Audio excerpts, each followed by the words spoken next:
Bonjour, monsieur l'ambassadeur. Merci d'avoir accepté notre interview. Bonjour madame, c'est tout un plaisir pour moi de vous recevoir ici à l'ambassade du Burkina Faso. L'année 2025 marque l'achèvement du 14e plan quinquennal et constitue une année importante pour approfondir davantage les réformes chinoises.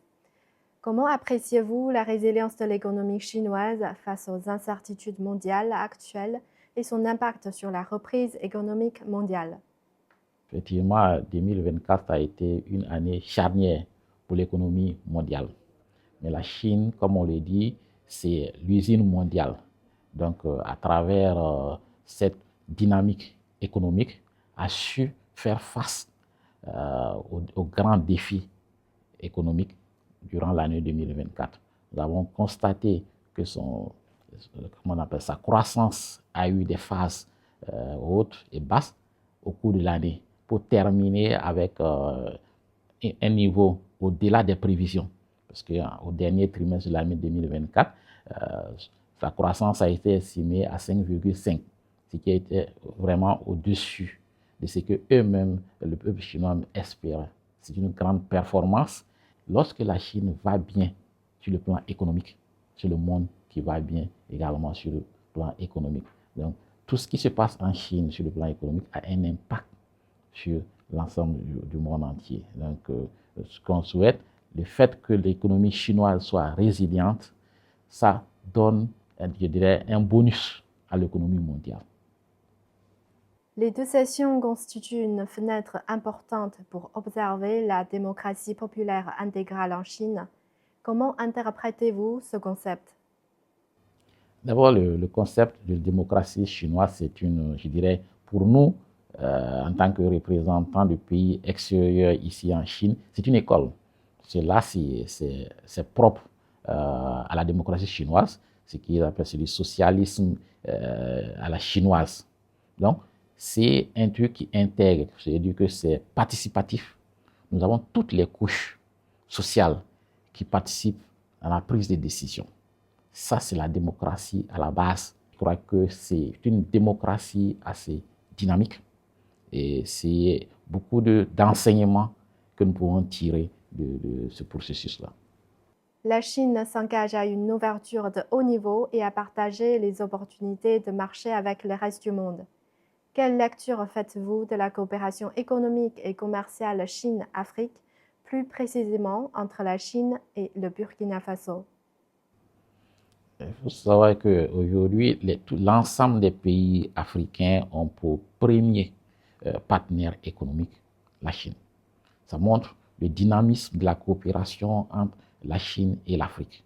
Et pour venir au cas du Burkina Faso, depuis, je dirais, la reprise des relations entre nos deux pays, nos relations économiques ont connu un bond très important. Et aujourd'hui, la Chine est le premier partenaire commercial de notre pays. Je dirais même au niveau politique aujourd'hui, depuis le dernier FOCAC où nos relations ont été portées au niveau stratégique, maintenant l'ouverture adopte la politique d'ouverture.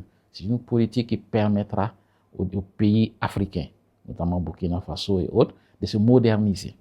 Parce qu'à travers cette politique-là, il y a un partage de technologies qui est derrière ça. Et ce partage de technologies-là va permettre aux différents pays africains également d'amorcer une certaine croissance. Il suffit juste de mettre en place les bonnes politiques et de mettre en place, demander les bons moyens de développement. C'est-à-dire qu'en termes d'industrialisation et autres. L'économie numérique et l'innovation technologique sont devenus des moteurs essentiels du développement économique mondial.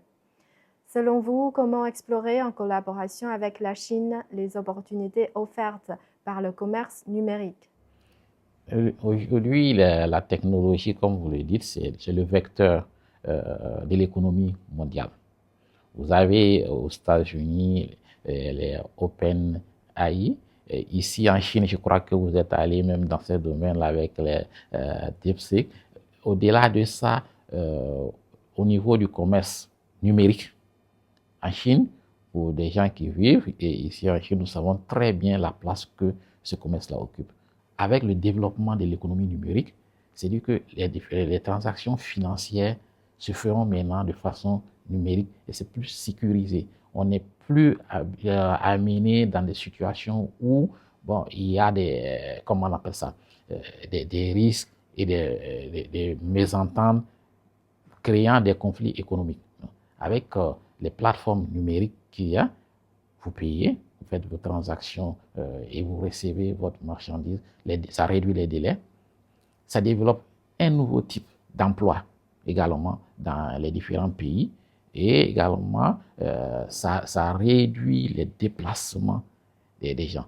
Au-delà de ça, il y a la coopération entre les deux pays avec les différentes bourses et autres et les formations de courte durée qui existent. Ça permet aux gens de venir renforcer les capacités. Donc, une fois que vous renforcez les capacités, ces derniers peuvent répartir au Burkina Faso, être des vecteurs de transmission de connaissances pour les autres. La Chine et les pays africains possèdent tous un patrimoine culturel riche et diversifié. Selon vous, quelle est l'importance des échanges culturels sino-africains dans le contexte actuel de la mondialisation? En fait, la culture, c'est comme on l'a dit, c'est le socle de l'identité de chaque peuple. Et pour mieux coopérer, il faut se connaître. Et pour mieux se connaître, il n'y a rien d'autre que par le volet culturel. Quand, à travers les échanges culturels entre les deux, je dirais pas les deux peuples, africains et chinois, ça va rapprocher ces peuples-là. Je prends un exemple. À travers la coopération culturelle, il y a les bourses que le gouvernement chinois donne aux pays africains. Les étudiants qui viennent ici, lorsqu'ils repartent dans leurs différents pays, ils deviennent des ambassadeurs de la Chine. C'est-à-dire qu'ils montrent aux gens ce qu'est la Chine et tous ceux qui ont des clichés sur le peuple chinois, ces gens-là, ils peuvent les briser. Ils vous dire, voilà, c'est la Chine, c'est pas ce que vous pensez. Nous, on a vécu là-bas, ainsi de suite. Il en est de même. Lorsque des Chinois vont dans nos différents pays et qu'ils reviennent, ils connaissent mieux nos différents peuples. Donc, les échanges humains, ça renforce la coopération. Je vois que c'est un facteur très important de la coopération Chine-Afrique. Au-delà de ça, c'est-à-dire que nos différents pays ont des histoires, je dirais, millénaires, qu'ils ont besoin d'échanger entre eux pour mieux connaître et mieux les conserver. Je crois que la Chine, c'est quand même plus de 5000 ans d'histoire, ce qui est bien conservé. Lorsque vous voyagez d'une région à une autre, vous avez des histoires différentes. Et en Afrique, nous sommes toujours dans les traditions orales.